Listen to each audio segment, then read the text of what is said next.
Assalamualaikum warahmatullahi wabarakatuh. Sebelum saya menjelaskan sedikit ilmu, izinkan saya memperkenalkan diri.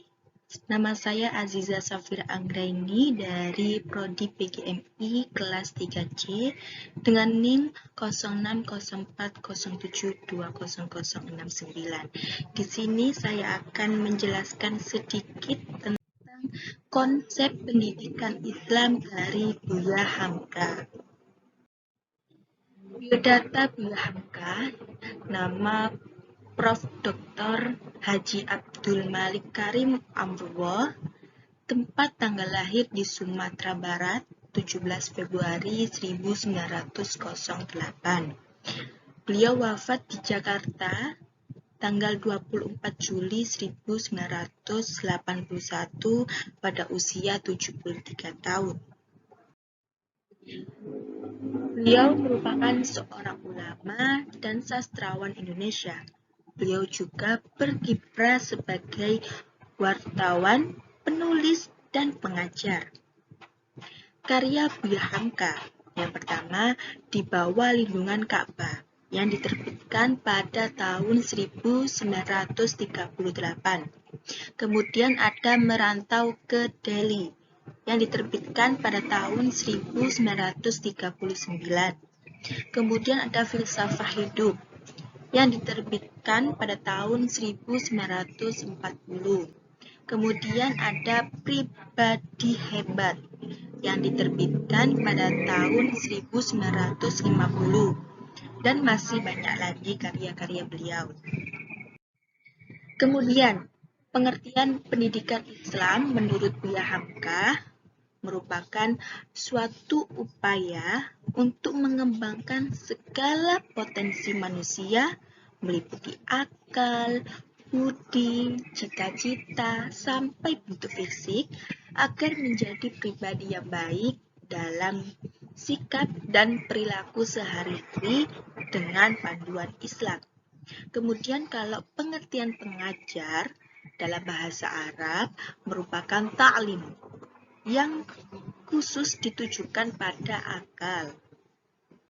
Kemudian kurikulum pendidikan Islam. Yang pertama, serangkaian rencana pembelajaran yang dilaksanakan peserta didik sesuai program pendidikan terdiri dari dimensi duniawi dan ukhrawi serta material dan moral yang bertujuan untuk peserta didik dapat menyelesaikan pendidikan dan memperoleh ijazah.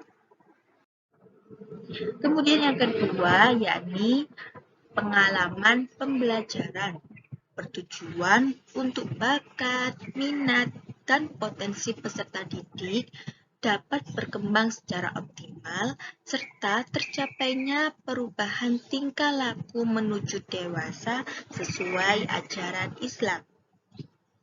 Kemudian metode pendidikan Islam. Menurut Buya Hamka, ada diskusi atau bertukar pikiran.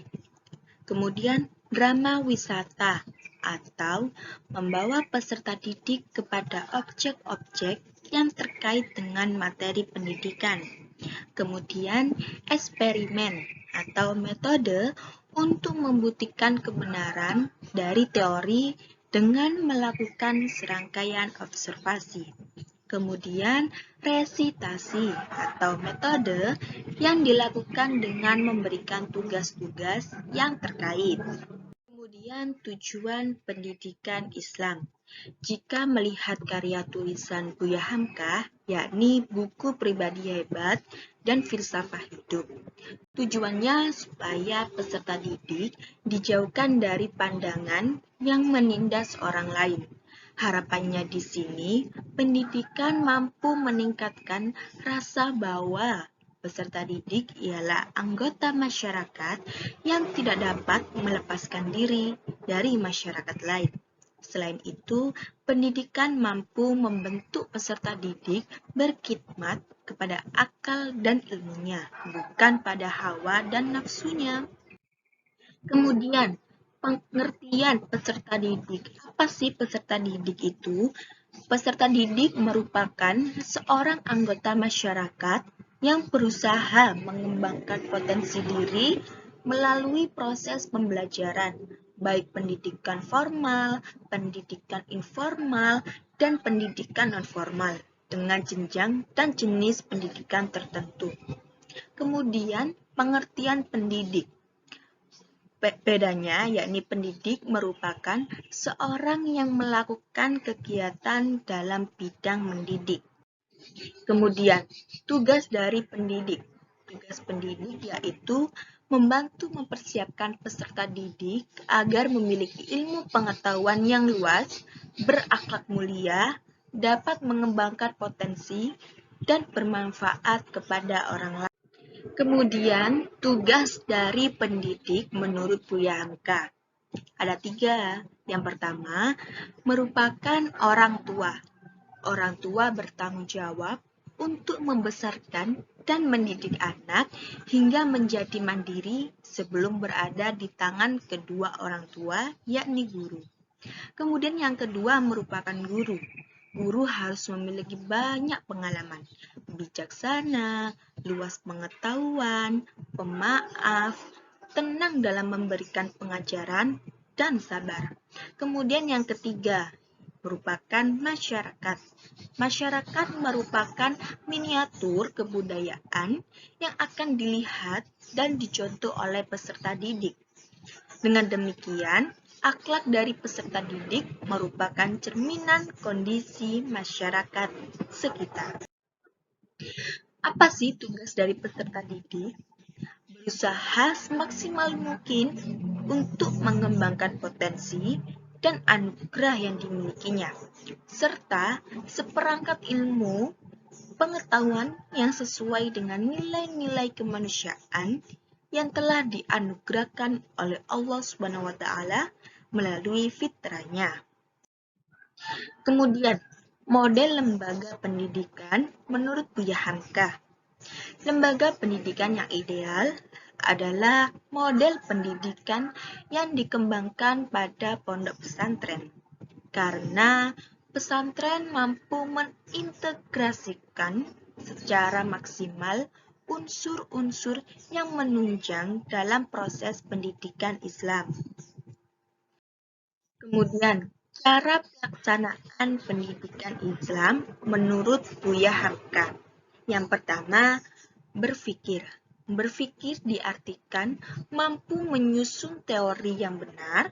Contohnya, proses pendidikan yang melatih berpikir adalah diawali dengan mengetahui cekat anak, menuntun kebebasan berpikir seorang anak, mengajak anak untuk berdiskusi, dan mengajarinya ilmu, baik ilmu agama atau sains, secara terpadu agar anak berkhidmat pada akal dan jiwanya.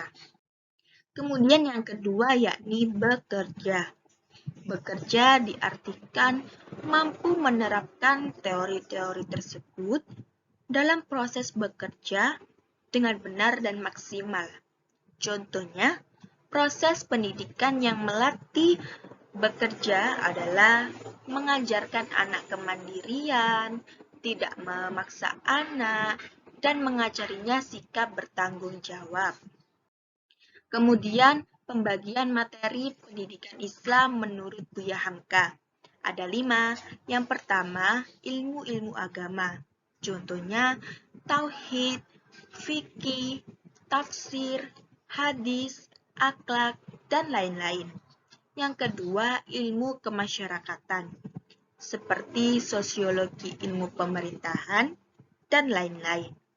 Kemudian yang ketiga, ilmu-ilmu umum, seperti sejarah, filsafat, ilmu bumi, ilmu falak, biologi, dan ilmu jiwa. Kemudian yang keempat, ada ilmu kesenian, merupakan musik, menggambar, menyanyi, melukis, dan lain-lain. Kemudian yang kelima, keterampilan praktis, seperti berenang, berkuda, olahraga, dan lain-lain. Kemudian apa sih hikmah dari pendidikan Islam ini? Hikmahnya yakni mempersiapkan peserta didik yang tangguh, baik mental maupun ilmu pengetahuannya dalam menghadapi zaman. Kemudian menciptakan manusia-manusia yang mandiri dan menyiapkan generasi yang ahli dalam berbagai macam bidang kehidupan. Terima kasih. Semoga yang saya sampaikan bermanfaat untuk Anda. Dan saya mohon maaf apabila ada kesalahan baik tulisan maupun ucapan dalam menyampaikan materi. Saya mohon maaf yang sebesar-besarnya. Sekian dari saya. Wassalamualaikum warahmatullahi wabarakatuh.